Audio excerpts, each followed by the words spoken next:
intentional na gawin itong a mix of everything. Oo, kasi syempre katulad ng pilihan kanina ng mga natin nila yung mga pilit moments ng dalawa. Oo. Saka may mga nakakainis na moment sa katulog, direct. Papatayin siya, week 2 at gagawin naman. Babalik pa siya. Yung usapan namin sa labas eh. Abangan nila sa week 2 kasi mas marami kaming pasabog. Oo. Sa buong buwan yan na-shoot na rin kasi namin yung up to week 3. Week 3. At happy pa kami sa mga nagaganap. Oo. Aaron? Ayan, busy si Aaron sa kasi may mga ilang first tayo na direct na nag-fly na. Manay, meron bang question para kay Aaron? Sa mayamang director. Naman Manay, sapat lang. Direct, how do kayo be effective in both genre? And yung drama, talagang nakakatawa. Yung parang nakakaiyak talaga nakakatawa. Siguro Manay kung meron kang binabayaran katulad ng mga binabayaran ko. Biro lang. Siguro ako bilang manunulat, nagsimula naman ako bilang writer ng ABS-CBN. Hindi ko pwedeng ilimit ang sarili ko sa isang genre kung gusto kong tumagal sa negosyo ko. So, meron naman kami usapan ng ABS at ng manager ko na pag pelikula, nagpa-comedy tayo ng todong comedy. Pag TV, inaalaw ako ng ABS na mag-drama. Pero, di ba, kumakawala pa rin eh. Hindi ko pa rin matodong iwan eh. May sundot-sundot tayo ng comedy. So sa akin, Manay, para rin hindi ako maubusan. Kailangan lahat sinusubukan natin. Na may kilig.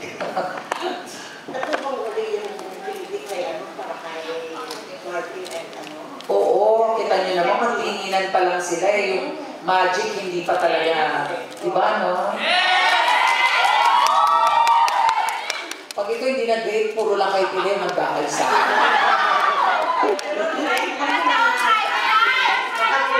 Nakaguhan ako sa kanya. Si Ayun, oo, totoo naman. Wala nang trace ng tabing ilaw. Pero syempre po, syempre sa guidance din naman yung direct po yan. At saka sa mga kasama rin namin sa scenes, mga co-actors ko, lahat naman kami na gano'n nagtutulungan. Kasi yung mga lately na napanood ko na inano mo, medyo may pagka-conformita ka. Opo. Pero dito, oo. Yung portrayal mo, parang talagang damang. Ay, salamat po. Ay, congrats. Nangilayan lang ako kasi na wala ka agad. Dahil, dahil, tingnan mo na wala ka tuloy sa cast ka agad. Babalik ka ba? Opo. At abangan po yan ang Siya ang kontrabida sa bahay. Siya ang kontrabida sa bahay. Siya makakatuklas ng lahat. Wow! At saka siya, in the same way na yung mga favorite na palagi mong participant sa yung mga Oo, di ba? Ano yan eh, mga dependable, very sila. Yung pagkailangan mo ng mga ganyan, di ba? Sila yung mga aasahan mo na para maging epektibo yung mga eksena ko kulang si Joey. Yan naman lahat, lagi ko sila. Lagi ko sila. Yawa, tatanggalin niya. Lagi na siya siya. Hintay niya, atake niya, hintay niya, atak. Parang incomplete pag wala siya. Kita niya kay atak, inibay pa ko role niya. Ngayon, itnig, di ba? Hindi para i-ano ng mga itnig, ha? Sa akin, napakala-itnig. Mga katutubo. Mga katutubo. Kasi gusto ko pa rin makakita ng ganon. Ako nga bilang tao, gusto ko hindi para paglaruan. Ang lovable ng character eh, di ba? So, ganyan po. Makakakita kayo ng mga ganyan. Tsaka yung mga laro na hindi puro tablet na lang nakikita natin sa mga bata. Gusto ko makakita ng ganon pa rin. Dito sa mga batang ito. Si Ashley, hindi ka katulad na pag-familiar na sa amin ni Red. Opo, pwede kang magbigay ng ilang about yourself.